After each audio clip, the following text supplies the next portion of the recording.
പുതിയൊരു വീഡിയോയിലേക്ക് എല്ലാവർക്കും സ്വാഗതം. ഇന്ന് നമ്മൾ നോക്കാൻ പോകുന്നത് 2020 ജനുവരി 18 കേരള PSC നടത്തിയ fireman driver cum pump operator training NCA category പരീക്ഷയുടെ 50 ഡ്രൈവർ ട്രേഡ് ചോദ്യോത്തരങ്ങളും അനുബന്ധ വിവരങ്ങളുമാണ്. ഇതേ പരീക്ഷയുടെ 1 മുതൽ 30 വരെയുള്ള ചോദ്യോത്തരങ്ങൾ മുൻപേ ഒരു പാർട്ടായി അപ്ലോഡ് ചെയ്തിരുന്നു. ഫസ്റ്റ് എയ്ഡ് ചോദ്യങ്ങളും GK ചോദ്യങ്ങളും മുൻപേ ഒരു പാർട്ടായി അപ്ലോഡ് ചെയ്തിരുന്നു. അത് കാണാത്തവർക്കായി ആ വീഡിയോയുടെ ലിങ്ക് ഡിസ്ക്രിപ്ഷനിൽ കൊടുക്കുന്നതാണ്, കാണുക. ഈ പരീക്ഷ ഓൺലൈൻ വഴിയാണ് നടത്തിയത്. വീഡിയോ ഇഷ്ടപ്പെട്ടാൽ ലൈക്ക് ചെയ്യുക.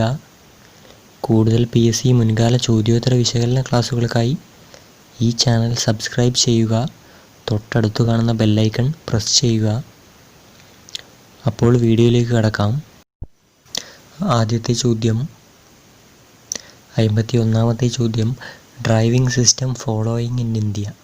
അതായത് ഇന്ത്യയിലെ ഡ്രൈവിംഗ് രീതിയാണ് ചോദിക്കുന്നത്. റൈറ്റ് ഹാൻഡ് ഡ്രൈവിംഗ് സിസ്റ്റമാണ് ഇന്ത്യയിൽ ഉപയോഗിക്കുന്നത്. റൈറ്റ് ഹാൻഡ് ഡ്രൈവ് സിസ്റ്റമാണ് ഇന്ത്യയിൽ ഉപയോഗിക്കുന്നത്. അതുപോലെ തന്നെ ഇന്ത്യയിൽ വാഹനങ്ങൾ റോഡിൻ്റെ ഇടതുവശം ചേർന്നാണ് ഡ്രൈവ് ചെയ്യുന്നത്. റോഡിൻ്റെ ഇടതുവശം ചേർന്നാണ് ഇന്ത്യയിൽ വാഹനങ്ങൾ ഡ്രൈവ് ചെയ്യുന്നത്. അതുകൂടി ഓർത്തു വെക്കുക, PSC ചോദിക്കാറുണ്ട്. അടുത്ത ചോദ്യം, 52ാമത്തെ ചോദ്യം, A cyclist should ride bicycle through dash side of the road. അതായത് ഒരു സൈക്കിൾ യാത്രികൻ റോഡിൻ്റെ ഏത് വശം ചേർന്നാണ് സൈക്കിൾ ഓടിക്കേണ്ടത്? ഉത്തരം ഓപ്ഷൻ എ ആണ്, റോഡിൻ്റെ ലെഫ്റ്റ്. റോഡിൻ്റെ ഇടതുവശം ചേർന്നാണ് ഒരു സൈക്കിൾ യാത്രികൻ സൈക്കിൾ ഓടിക്കേണ്ടത്. അതുപോലെ തന്നെ ഒരു കാൽനട യാത്രക്കാരൻ എപ്പോഴും റോഡിൻ്റെ വലതുവശം ചേർന്നാണ് നടക്കേണ്ടത്. ഒരു കാൽനട യാത്രക്കാരൻ റോഡിൻ്റെ വലതുവശം ചേർന്നാണ് എപ്പോഴും നടക്കേണ്ടത്. ഇതും PSC ചോദിക്കാറുണ്ട്. അടുത്ത ചോദ്യം, 53ാമത്തെ ചോദ്യം, hand brake is applying brake to the dash wheels. അതായത് ഹാൻഡ് ബ്രേക്ക് അഥവാ പാർക്ക് ബ്രേക്ക് വാഹനത്തിൻ്റെ ഏത് ചക്രങ്ങളിലാണ് പ്രയോഗിക്കുന്നത് അല്ലെങ്കിൽ പ്രവർത്തിക്കുന്നത്? ഉത്തരം വാഹനത്തിൻ്റെ പിൻ ചക്രങ്ങളിലാണ്. വാഹനത്തിൻ്റെ റിയർ വീൽസ് അഥവാ പിൻ ചക്രങ്ങളിലാണ് ഹാൻഡ് ബ്രേക്കുകൾ പ്രവർത്തിക്കുന്നത്. അടുത്ത ചോദ്യം, 54ാമത്തെ ചോദ്യം, registration validity of the new vehicle is for. അതായത് ഒരു പുതിയ വാഹനത്തിൻ്റെ രജിസ്ട്രേഷൻ്റെ കാലാവധി അത് 15 വർഷമാണ്. പുതിയ ഒരു വാഹനത്തിൻ്റെ രജിസ്ട്രേഷൻ്റെ കാലാവധി 15 വർഷമാണ്. 15 വർഷം കഴിഞ്ഞാൽ രജിസ്ട്രേഷൻ ചെയ്യണം. 15 വർഷം കഴിഞ്ഞാൽ വാഹനം 5 വർഷത്തേക്കാണ് രജിസ്ട്രേഷൻ ചെയ്യുന്നത്. ഇതുകൂടി പഠിച്ചു വെക്കുക.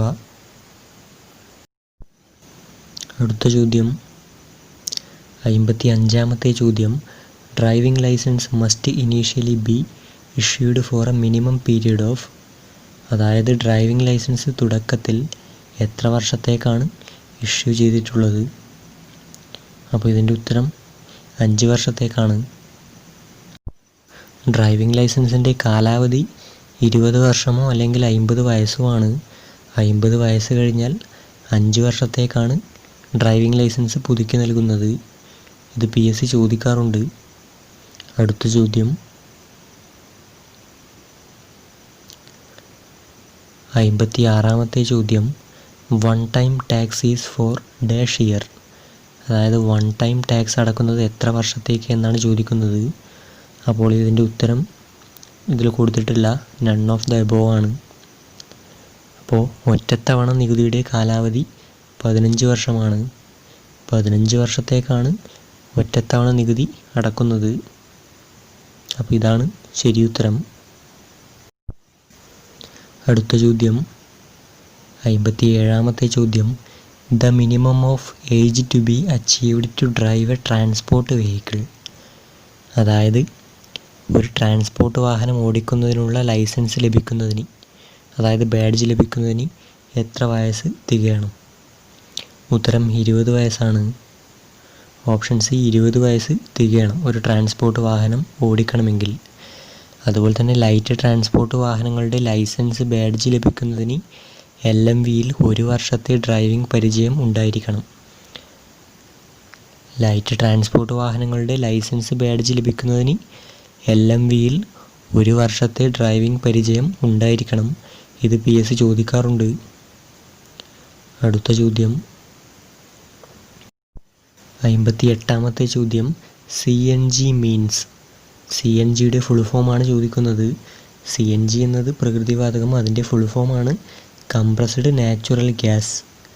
കംപ്രസ്ഡ് നാച്ചുറൽ ഗ്യാസ് എന്നതാണ് CNGയുടെ ഫുൾ ഫോം. അതുപോലെ തന്നെ പ്രകൃതിവാതകത്തിലെ പ്രധാന ഘടകം മീഥെയ്നാണ്. ഇത് PSC ചോദിക്കാറുണ്ട്. പ്രകൃതിവാതകത്തിലെ പ്രധാന ഘടകമാണ് മീഥെയ്ൻ. പ്രകൃതിവാതകത്തിൽ 95% മീഥെയ്നാണ് അടങ്ങിയിരിക്കുന്നത്. ഈ അളവ് പഠിച്ചു വെക്കുക, PSC പരീക്ഷയിൽ ചോദിക്കാറുണ്ട്. അടുത്ത ചോദ്യം 59ാമത്തെ ചോദ്യം the engine used in an ambassador car. അതായത് അംബാസഡർ കാറുകളിൽ ഉപയോഗിക്കുന്ന എൻജിൻ ഏത് എന്നാണ് ചോദിക്കുന്നത്. ഉത്തരം 4 സ്ട്രോക്ക് എൻജിനാണ്. 4 സ്ട്രോക്ക് എൻജിനാണ് അംബാസഡർ കാറുകളിൽ ഉപയോഗിച്ചത്. അംബാസഡർ കാർ നിർമ്മിക്കുന്ന കമ്പനി ചോദിക്കാറുണ്ട്. ഹിന്ദുസ്ഥാൻ മോട്ടോഴ്സ് ആണ്. അടുത്ത ചോദ്യം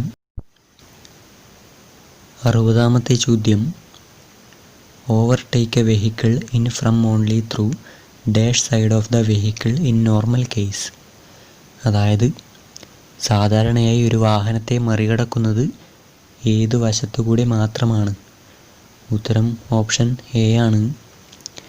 റൈറ്റ് സൈഡ് അഥവാ വലതുവശത്തു കൂടി മാത്രമേ ഒരു വാഹനത്തെ മറികടക്കാൻ പാടുള്ളൂ.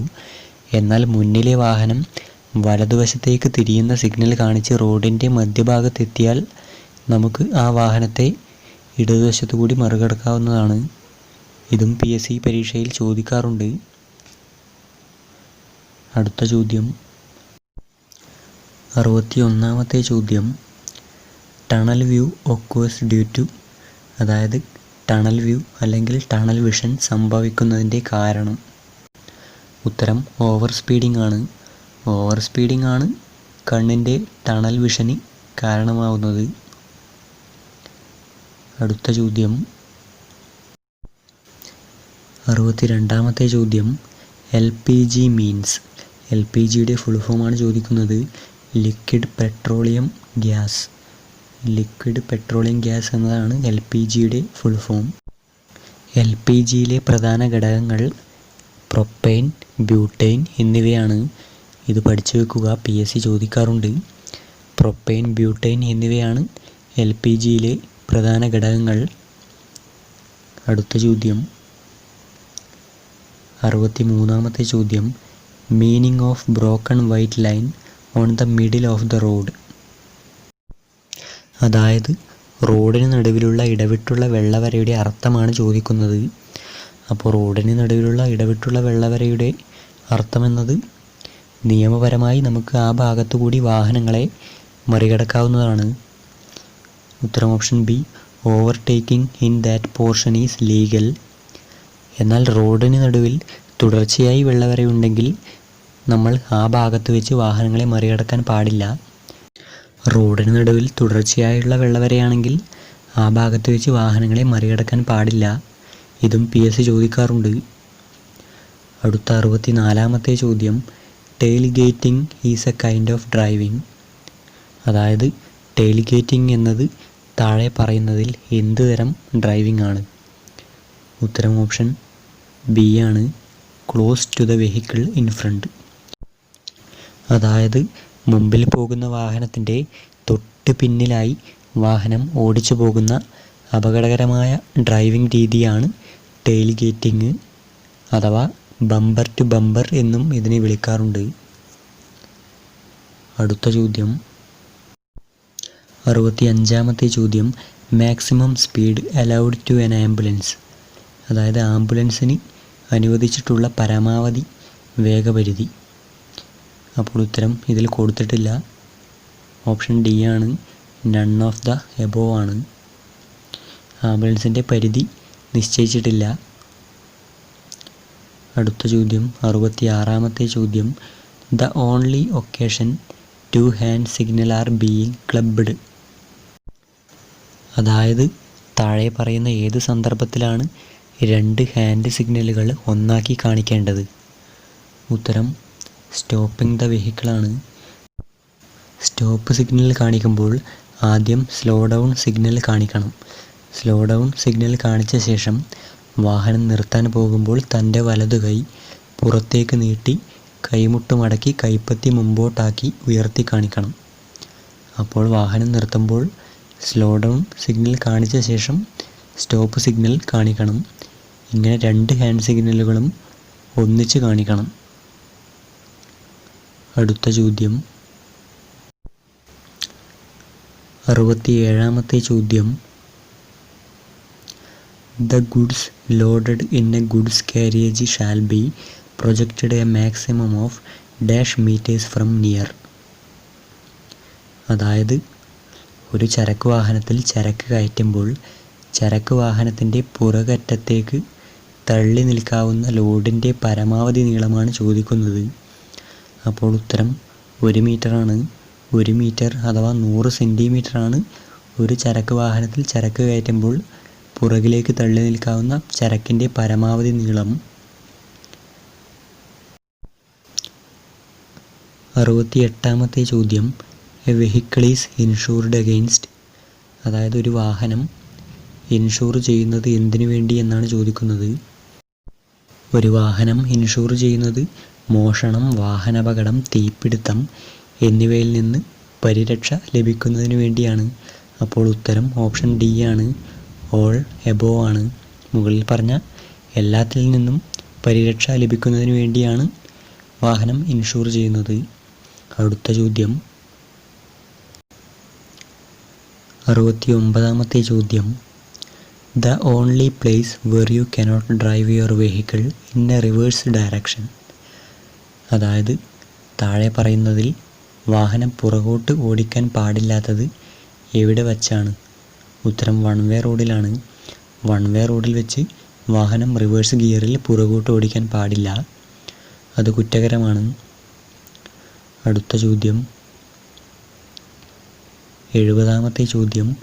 PUCC means. PUCCയുടെ ഫുൾ ഫോമാണ് ചോദിക്കുന്നത്.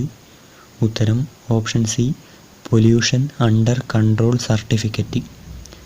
അതായത് പുകമലിനീകരണ നിയന്ത്രണ സർട്ടിഫിക്കറ്റാണ് PUCC. ഇതിൻ്റെ കാലാവധി ചോദിക്കാറുണ്ട്. 6 മാസമാണ് PUCCയുടെ കാലാവധി. എന്നാൽ പുതിയ BS4, BS6 വാഹനങ്ങൾക്കെല്ലാം 1 വർഷം വരെ പുകമലിനീകരണ നിയന്ത്രണ സർട്ടിഫിക്കറ്റ് കാലാവധി നൽകുന്നുണ്ട്. അടുത്ത ചോദ്യം 71ാമത്തെ ചോദ്യം. How many persons shall be provided in a tractor excluding the driver while driving. അതായത് ഒരു ട്രാക്ടറിൽ ഡ്രൈവർ അടക്കം എത്ര ആളുകൾക്ക് യാത്ര ചെയ്യാം എന്നതാണ് ചോദിക്കുന്നത്. ഉത്തരം ഓപ്ഷൻ സി ആണ്. ട്രാക്ടറിൽ ഡ്രൈവർക്ക് മാത്രമേ യാത്ര ചെയ്യാൻ പാടുള്ളൂ. അപ്പോൾ ഉത്തരം ഓപ്ഷൻ സി നണ്ണാണ്. അടുത്ത ചോദ്യം 72ാമത്തെ ചോദ്യം. All vehicles should be fitted with dash tyres. അതായത് വാഹനങ്ങളിൽ ഉപയോഗിക്കേണ്ട ടയർ ഏത് എന്നാണ് ചോദിക്കുന്നത്. ഉത്തരം ന്യൂമാറ്റിക് ടയറുകളാണ്. വാഹനങ്ങളിൽ ഘടിപ്പിക്കുന്നത് ന്യൂമാറ്റിക് ടയറുകളാണ്. അടുത്ത ചോദ്യം 73ാമത്തെ ചോദ്യം. Section 185 of motor vehicle act 1988 related with. അതായത് 1988 മോട്ടോർ വാഹന നിയമത്തിലെ വകുപ്പ് 185 എന്തിനെ കുറിച്ചാണ് പറയുന്നത്? ഉത്തരം ഡ്രങ്കൺ ഡ്രൈവിങ്ങിനെ കുറിച്ചാണ്. മദ്യപിച്ച് വാഹനം ഓടിക്കുന്നതിനെ കുറിച്ചാണ് മോട്ടോർ വാഹന വകുപ്പിലെ 185 പറയുന്നത്. ഇതിൻ്റെ പുതുക്കിയ പിഴ പഠിച്ചു വെക്കേണ്ടതായിട്ടുണ്ട്. 2019 പുതിയ കേന്ദ്ര മോട്ടോർ വാഹന നിയമപ്രകാരം മദ്യപിച്ച് വാഹനം ഓടിക്കുകയാണെങ്കിൽ 6 മാസം തടവും 10,000 രൂപ പിഴയും ഒടുക്കേണ്ടി വരും. ഇതേ കുറ്റം ആവർത്തിക്കുകയാണെങ്കിൽ 15,000 രൂപ പിഴയോടൊപ്പം 2 വർഷം തടവും അനുഭവിക്കേണ്ടി വരും. ഇത് പഠിച്ചു വെക്കുക. അടുത്ത ചോദ്യം 74ാമത്തെ ചോദ്യം. ULW മീൻസ് ULWൻ്റെ ഫുൾ ഫോം എന്നത് അൺലാഡൻ വെയിറ്റ് എന്നതാണ്. ULW എന്നാൽ വാഹനത്തിൻ്റെ ഭാരമാണ്. വാഹനത്തിൻ്റെ ഭാരത്തെയാണ് ULW എന്ന് വിളിക്കുന്നത്. അതുപോലെ തന്നെ GVW കൂടി പഠിച്ചു വെക്കുക. GVW എന്നാൽ gross vehicle weight. Gross vehicle weight എന്നതാണ് GVWയുടെ ഫുൾ ഫോം. ലോഡ് ഉൾപ്പെടെയുള്ള വാഹനത്തിൻ്റെ ഭാരമാണ് GVW. GVW എന്നാൽ ലോഡ് ഉൾപ്പെടെയുള്ള വാഹനത്തിൻ്റെ ഭാരത്തെയാണ് GVW എന്ന് പറയുന്നത്. ഇതും PSC ചോദിക്കാറുണ്ട്, അതിനാൽ പഠിച്ചു വെക്കുക. അടുത്ത ചോദ്യം 75ാമത്തെ ചോദ്യം, maximum importance on road given to, അതായത് റോഡിൽ ആർക്കാണ് ഏറ്റവും കൂടുതൽ പ്രാധാന്യം നൽകേണ്ടത്? ഉത്തരം ഓപ്ഷൻസ് പ്രകാരം കാൽനട യാത്രക്കാർക്കാണ്. ഓപ്ഷൻ ബി പെഡസ്ട്രിയൻസ് ആണ് റോഡിൽ ഏറ്റവും കൂടുതൽ പ്രാധാന്യം നൽകേണ്ടത്. എന്നാൽ റോഡിൽ ഏറ്റവും കൂടുതൽ പ്രാധാന്യം നൽകേണ്ടത് എമർജൻസി വാഹനങ്ങൾക്കുമാണ്. എമർജൻസി വാഹനങ്ങളായ ഫയർഫോഴ്സ്, ആംബുലൻസ് എന്നിവയ്ക്കാണ് റോഡിൽ ഏറ്റവും കൂടുതൽ പ്രാധാന്യം നൽകേണ്ട വാഹനങ്ങൾ. അടുത്ത ചോദ്യം 76ാമത്തെ ചോദ്യം, the only signal that cannot be shown by electrical instrument, അതായത് വാഹനത്തിൽ ഇലക്ട്രിക്കൽ ഉപകരണം കൊണ്ട് കാണിക്കാൻ കഴിയാത്ത ഏക സിഗ്നൽ ഏത് എന്നാണ് ചോദിക്കുന്നത്. അപ്പോൾ ഉത്തരം ഓവർടേക്ക് ചെയ്യുന്നതിൻ്റെ സിഗ്നലാണ്. ഓവർടേക്ക് ചെയ്യുന്നതിൻ്റെ സിഗ്നൽ നമുക്ക് ഇൻഡിക്കേറ്റർ വഴിയൊന്നും കാണിക്കാൻ പറ്റില്ല. ഹാൻഡ് സിഗ്നൽ വെച്ച് തന്നെ ഓവർടേക്ക് ചെയ്യുന്നതിൻ്റെ സിഗ്നൽ കാണിക്കണം. അപ്പോൾ ഉത്തരം ഓപ്ഷൻ എ ആണ്. അടുത്ത ചോദ്യം 77ാമത്തെ ചോദ്യം, a vehicle that shall be parked at a distance dash metres away from the fire engines, അതായത് ഒരു ഫയർ എൻജിൻ്റെ എത്ര അടുത്ത് വരെ നമുക്കൊരു വാഹനം പാർക്ക് ചെയ്യാം എന്നതാണ്. ഒരു ഫയർ എൻജിൻ്റെ 4 മീറ്റർ അടുത്ത് വരെ നമുക്കൊരു വാഹനം പാർക്ക് ചെയ്യാവുന്നതാണ്. ഉത്തരം ഓപ്ഷൻ ബി ആണ്. ഒരിക്കലും ഒരു ഫയർ എൻജിന് തടസ്സമുണ്ടാക്കുന്ന തരത്തിൽ ഒരു വാഹനവും പാർക്ക് ചെയ്യാൻ പാടില്ല, അത് കുറ്റകരമാണ്. അടുത്ത ചോദ്യം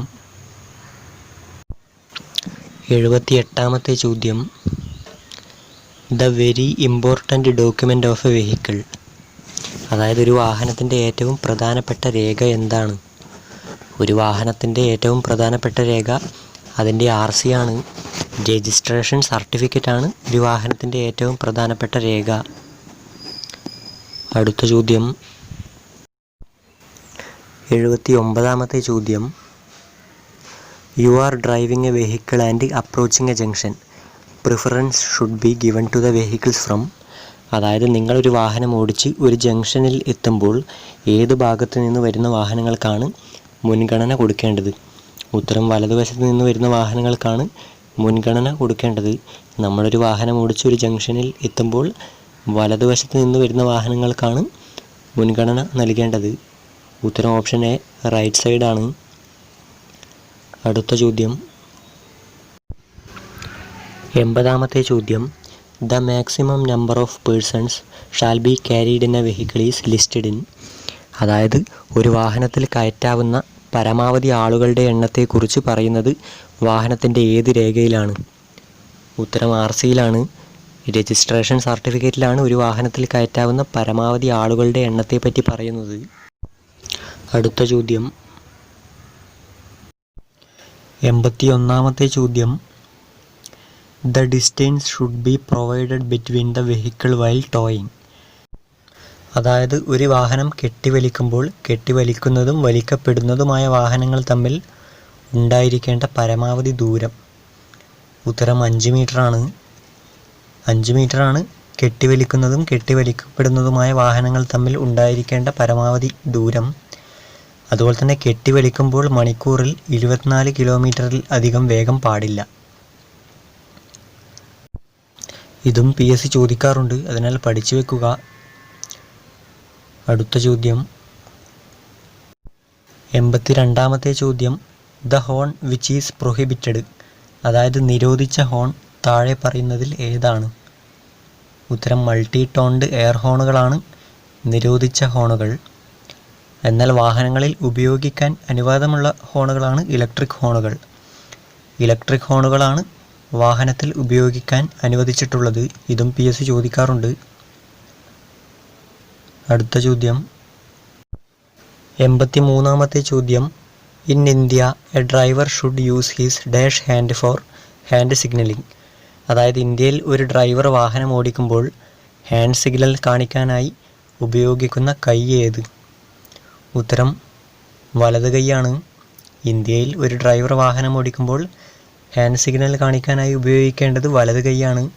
വലത് കൈ ഉപയോഗിച്ചാണ് ഹാൻഡ് സിഗ്നൽ കാണിക്കേണ്ടത്. അടുത്ത ചോദ്യം, 84-ാമത്തെ ചോദ്യം, the maximum speed allowed to a vehicle which is towing another one. അതായത് ഒരു വാഹനം മറ്റൊരു വാഹനത്തെ കെട്ടിവലിക്കുമ്പോൾ അനുവദനീയമായ വേഗപരിധി മണിക്കൂറിൽ എത്രയാണ്? ഉത്തരം ഓപ്ഷൻ ബി 24 km/h കൂടാൻ പാടില്ല. ഒരു വാഹനം മറ്റൊരു വാഹനത്തെ കെട്ടിവലിക്കുമ്പോൾ അനുവദനീയമായ വേഗപരിധി മണിക്കൂറിൽ 24 km/h കൂടാൻ പാടില്ല. അടുത്ത ചോദ്യം,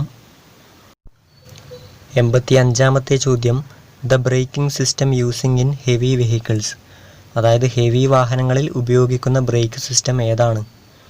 ഹെവി വാഹനങ്ങളിൽ ഉപയോഗിക്കുന്ന brake system air assisted hydraulic ബ്രേക്കാണ്. എയർ അസിസ്റ്റഡ് ഹൈഡ്രോളിക് ബ്രേക്കാണ് ഹെവി വാഹനങ്ങളിൽ ഉപയോഗിക്കുന്നത്. അടുത്ത ചോദ്യം, 86-ാമത്തെ ചോദ്യം, child lock is not provided with. അതായത് ചൈൽഡ് സേഫ്റ്റി ലോക്ക് താഴെ കൊടുത്തിട്ടുള്ളതിൽ ഏതിലാണ് നൽകിയിട്ടില്ലാത്തത്? ചൈൽഡ് സേഫ്റ്റി ലോക്ക് ഡ്രൈവർ സൈഡിലെ ഡോറിലാണ് നൽകിയിട്ടില്ലാത്തത്. ബാക്കിയുള്ള 3 ഡോറുകളിലും ചൈൽഡ് സേഫ്റ്റി ലോക്ക് ഉണ്ടാകാറുണ്ട്. അടുത്ത ചോദ്യം, 87-ാമത്തെ ചോദ്യം, if a person who is in charge of animal apprehending that the request stop your vehicle. അതായത് റോഡിലൂടെ മൃഗങ്ങളെ തെളിയിച്ചു കൊണ്ടുപോകുന്ന ആൾ നിങ്ങളോട് വാഹനം നിർത്താൻ അഭ്യർത്ഥിച്ചാൽ നിങ്ങൾ എന്ത് ചെയ്യും? അപ്പോൾ ഇതിൻ്റെ ഉത്തരം ഓപ്ഷൻ എ ആണ്, you will stop the vehicle. അതായത് വാഹനം നിർത്തിക്കൊടുക്കണം. മോട്ടോർ വെഹിക്കിൾ ആക്ട് 132-ാം വകുപ്പ് പ്രകാരം ഡ്രൈവർ വാഹനം നിർത്താൻ ബാധ്യസ്ഥനായ ഒരവസരമാണിത്. ഈ വകുപ്പ് പഠിച്ചു വെക്കുക, PSC ചോദിക്കാറുണ്ട്. അടുത്ത ചോദ്യം, 88-ാമത്തെ ചോദ്യം, the signal while taking U turn. അതായത് യു ടേൺ തിരിയുമ്പോൾ കാണിക്കേണ്ട സിഗ്നൽ. റൈറ്റ് ടേൺ സിഗ്നലാണ് യു ടേൺ തിരിയുമ്പോൾ കാണിക്കേണ്ടത്. അതായത് വലത്തോട്ട് തിരിയുന്നതിൻ്റെ സിഗ്നലാണ് യു ടേൺ തിരിയുമ്പോൾ കാണിക്കേണ്ടത്. അടുത്ത ചോദ്യം, 89-ാമത്തെ ചോദ്യം, ഓവർടേക്കിംഗ് ഓൺ കർവ്സ്. അതായത് വളവുകളിൽ വാഹനം ഓവർടേക്ക് ചെയ്യുന്നത്. അത് അനുവദിച്ചിട്ടില്ല. ഉത്തരം ഓപ്ഷൻ ബി ആണ്, നോട്ട് പെർമിറ്റഡ് ആണ്. വളവുകളിൽ വെച്ച് വാഹനങ്ങൾ മറികടക്കാൻ പാടില്ല. അടുത്ത ചോദ്യം, 90-ാമത്തെ ചോദ്യം, in A school zone you should. അതായത് ഒരു സ്കൂൾ പരിസരത്ത് നിങ്ങൾ വാഹനം ഓടിച്ചെത്തിയാൽ നിങ്ങൾ എന്ത് ചെയ്യും? അപ്പോൾ ഇതിൻ്റെ ഉത്തരം ഓപ്ഷൻ ബി ആണ്, slow down and proceed with care. അതായത് വാഹനത്തിൻ്റെ വേഗത കുറച്ച് ശ്രദ്ധയോടുകൂടി കടന്നു പോകണം. അടുത്ത ചോദ്യം, 91-ാമത്തെ ചോദ്യം, to carry a pillion rider on a motorcycle the motorcycle must be provided with. അതായത് ഒരു മോട്ടോർ സൈക്കിളിൽ പിന്നിലെ യാത്രക്കാരന് വേണ്ടി ഉണ്ടായിരിക്കേണ്ട കാര്യങ്ങൾ എന്തൊക്കെയാണ് എന്നാണ് ചോദിക്കുന്നത്. അപ്പോൾ ഇതിൻ്റെ ഉത്തരം ഓപ്ഷൻ ബി ആണ്, foot rest, hand grip, sari guard എന്നിവ ഒരു മോട്ടോർ സൈക്കിളിൽ പിന്നിലെ യാത്രക്കാരൻ്റെ സുരക്ഷയ്ക്ക് വേണ്ടി ഉണ്ടായിരിക്കണം. അടുത്ത ചോദ്യം, 92-ാമത്തെ ചോദ്യം, in case of a motor vehicle accident the accident shall be reported to be nearest police station within. അതായത് ഒരു വാഹനാപകടം ഉണ്ടായാൽ എത്ര മണിക്കൂറിനുള്ളിൽ അടുത്തുള്ള പോലീസ് സ്റ്റേഷനിൽ വിവരമറിയിക്കണം? ഉത്തരം ഓപ്ഷൻ ബി ആണ്, 24 മണിക്കൂറിനുള്ളിൽ ഒരു വാഹനാപകടം ഉണ്ടായാൽ അടുത്തുള്ള പോലീസ് സ്റ്റേഷനിൽ വിവരമറിയിക്കണം. അടുത്ത ചോദ്യം, 93-ാമത്തെ ചോദ്യം, the use of a rear view mirror is. അതായത് ഒരു റിയർ വ്യൂ മിററിൻ്റെ ഉപയോഗമാണ് ചോദിക്കുന്നത്. അപ്പോൾ ഉത്തരം ഓപ്ഷൻ ബി ആണ്, to see the vehicle approaching from behind. അതായത് പിറകിൽ നിന്നും വരുന്ന വാഹനങ്ങളെ കാണാൻ വേണ്ടിയാണ് വാഹനങ്ങളിൽ റിയർ വ്യൂ മിറർ ഉപയോഗിക്കുന്നത്. അടുത്ത ചോദ്യം 94-ാമത്തെ ചോദ്യം, documents of A non transport vehicle. അതായത് ഒരു നോൺ ട്രാൻസ്പോർട്ട് വാഹനം, ഒരു സ്വകാര്യ വാഹനത്തിൻ്റെ രേഖകൾ എന്തൊക്കെയാണ് എന്നാണ് ചോദിക്കുന്നത്. ഉത്തരം ഓപ്ഷൻ സി ആണ്, രജിസ്ട്രേഷൻ സർട്ടിഫിക്കറ്റ്, ടാക്സ് രസീത്, ഡ്രൈവിംഗ് ലൈസൻസ്, ഇൻഷുറൻസ് സർട്ടിഫിക്കറ്റ് എന്നിവയാണ് ഒരു സ്വകാര്യ വാഹനത്തിൻ്റെ രേഖകൾ. ഇവയൊക്കെ വാഹനത്തിൽ ഉണ്ടായിരിക്കണം. അടുത്ത ചോദ്യം 95-ാമത്തെ ചോദ്യം, the maximum height of the goods loaded on A goods vehicle from ground level. അതായത് ഒരു ചരക്ക് വാഹനത്തിൽ ചരക്ക് കയറ്റുമ്പോൾ തറനിരപ്പിൽ നിന്നും ചരക്കിൻ്റെ മുകളിലേക്കുള്ള പരമാവധി ഉയരമാണ് ചോദിക്കുന്നത്. അപ്പോൾ ഇതിൻ്റെ ഉത്തരം ഓപ്ഷൻ ബി ആണ്, 3.8 മീറ്റർ ആണ്. ഒരു ചരക്ക് വാഹനത്തിൽ ചരക്ക് കയറ്റുമ്പോൾ തറനിരപ്പിൽ നിന്നും ചരക്കിൻ്റെ മുകളിലേക്കുള്ള പരമാവധി ഉയരം 3.8 മീറ്ററിൽ കൂടാൻ പാടില്ല. അടുത്ത ചോദ്യം 96-ാമത്തെ ചോദ്യം, you want to overtake the vehicle in front of you near to a hospital, the you will. അതായത് നിങ്ങൾക്ക് നിങ്ങളുടെ മുന്നിൽ പോകുന്ന ഒരു വാഹനത്തെ മറികടക്കണം, എന്നാൽ നിങ്ങളുള്ളത് ഒരു ഹോസ്പിറ്റൽ പരിസരത്താണ്. അപ്പോൾ നിങ്ങൾ എന്ത് ചെയ്യും? അപ്പോൾ ഇതിൻ്റെ ഉത്തരം ഓപ്ഷൻ ബി ആണ്, വിൽ നോട്ട് ബ്ലോ ഹോൺ. അതായത് ഹോൺ മുഴക്കരുത്. കാരണം ആശുപത്രി പരിസരം ഒരു ഹോൺ നിരോധിത മേഖലയാണ്. അതിനാൽ അവിടെ വെച്ച് ഹോൺ മുഴക്കി ഓവർടേക്ക് ചെയ്യാൻ പാടില്ല. അടുത്ത ചോദ്യം 97-ാമത്തെ ചോദ്യം, when the slippery road sign is seen on the road, the driver shall. അതായത് മുൻപിൽ വഴുക്കലുള്ള റോഡ് എന്ന റോഡ് ചിഹ്നം കണ്ടാൽ ഡ്രൈവർ എന്ത് ചെയ്യണം? അപ്പോൾ ഇതിൻ്റെ ഉത്തരം ഓപ്ഷൻ എ ആണ്, reduce the speed by changing gear. അതായത് ഗിയർ ഡൗൺ ചെയ്ത് വാഹനത്തിൻ്റെ വേഗത കുറച്ച് ശ്രദ്ധയോടെ കടന്നു പോകണം. അടുത്ത ചോദ്യം 98-ാമത്തെ ചോദ്യം, a vehicle should not be parked in a place. അതായത് താഴെ പറയുന്ന ഏത് സ്ഥലത്താണ് ഒരു വാഹനം പാർക്ക് ചെയ്യാൻ പാടില്ലാത്തത്? ഉത്തരം option A, blocking the fire engine. ഒരു ഫയർ എഞ്ചിന് തടസ്സമുണ്ടാക്കുന്ന വിധത്തിൽ ഒരിക്കലും ഒരു വാഹനം പാർക്ക് ചെയ്യരുത്, അത് കുറ്റകരമാണ്. അടുത്ത ചോദ്യം 99-ാമത്തെ ചോദ്യം, ഇൻവാലിഡ് കാരേജസ് ആർ മെയിൻഡ് ഫോർ. അതായത് ഇൻവാലിഡ് കാരേജ് എന്നതുകൊണ്ട് അർത്ഥമാക്കുന്നത് എന്ത്? ഇൻവാലിഡ് കാരേജ് എന്നാൽ അംഗവൈകല്യം ഉള്ളവർക്ക് ഓടിക്കാൻ പറ്റുന്ന വാഹനങ്ങളാണ്. ഉത്തരം option C, physically challenged people ആണ്. അടുത്ത ചോദ്യം അവസാനത്തെ ചോദ്യം 100-ാമത്തെ ചോദ്യം, the registration number of A transport vehicle exhibited in black colour on A. അതായത് ഒരു ട്രാൻസ്പോർട്ട് വാഹനത്തിൻ്റെ രജിസ്ട്രേഷൻ നമ്പർ പ്ലേറ്റിൻ്റെ നിറമാണ് ചോദിക്കുന്നത്. അത് മഞ്ഞ പ്രതലത്തിൽ കറുത്ത അക്കങ്ങളാണ്. മഞ്ഞ പ്രതലത്തിൽ കറുത്ത അക്കങ്ങളാണ് ഒരു ട്രാൻസ്പോർട്ട് വാഹനത്തിൻ്റെ രജിസ്ട്രേഷൻ നമ്പർ പ്ലേറ്റിൻ്റെ നിറം. അതുപോലെ തന്നെ ഒരു നോൺ ട്രാൻസ്പോർട്ട് വാഹനം, അതായത് ഒരു സ്വകാര്യ വാഹനത്തിൻ്റെ രജിസ്ട്രേഷൻ നമ്പർ പ്ലേറ്റിൻ്റെ നിറം വെള്ളപ്രതലത്തിൽ കറുത്ത അക്കങ്ങളാണ്. വെള്ളപ്രതലത്തിൽ കറുത്ത അക്കങ്ങളാണ് ഒരു സ്വകാര്യ വാഹനത്തിൻ്റെ നമ്പർ പ്ലേറ്റിൻ്റെ നിറം. ഇതും PSC ചോദിക്കാറുണ്ട്, അതിനാൽ പഠിച്ചു വെക്കുക. അപ്പോൾ ഈ വീഡിയോ ഇവിടെ അവസാനിക്കുന്നു. ഈ വീഡിയോയിൽ നമ്മൾ നോക്കിയത് 2020 fireman driver cum pump operator പരീക്ഷയിൽ ചോദിച്ച 50 ഡ്രൈവർ ട്രേഡ് ചോദ്യങ്ങളും ഉത്തരങ്ങളും അനുബന്ധ വിവരങ്ങളുമായിരുന്നു. വീഡിയോ ഇഷ്ടമായാൽ തീർച്ചയായും ലൈക്ക് ചെയ്യുക. നിങ്ങളുടെ അഭിപ്രായങ്ങൾ, നിർദ്ദേശങ്ങൾ എന്നിവ കമൻ്റായി രേഖപ്പെടുത്തുക. അതുപോലെ തന്നെ കൂടുതൽ PSC മുൻകാല ചോദ്യോത്തര വിശകലന ക്ലാസ്സുകൾക്കായി ഈ ചാനൽ സബ്സ്ക്രൈബ് ചെയ്യുക. തൊട്ടടുത്ത് കാണുന്ന ബെല്ലൈക്കൺ കൂടി പ്രസ് ചെയ്യുക.